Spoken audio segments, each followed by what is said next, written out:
Happy new year ರೀ Kamala. Happy new year. ಹೆಂಗಾಯ್ತಪ್ಪ ನಿಮ್ಮ ನ್ಯೂ ಇಯರ್ ಪಾರ್ಟಿ?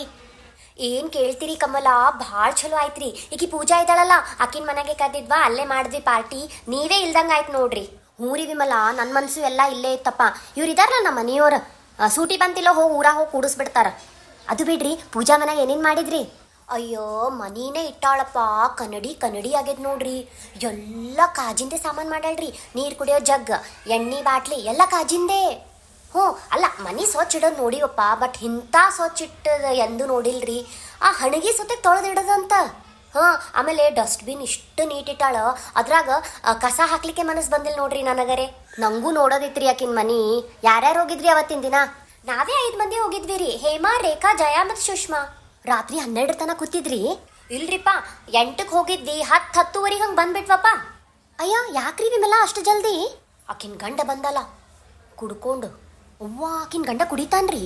ಹ್ಞೂ ರೀ, ನಾವು ಎದ್ದು ಬಂದ್ಬಿಟ್ವಪ್ಪ. ಪಾಪ ಪೂಜಾ ಮಾರಿ ಇಷ್ಟೇ ಆಗಿತ್ತು. ಚಲೋ ಆಯ್ತಪ್ಪ ನಾ ಬರಲಿಲ್ಲ.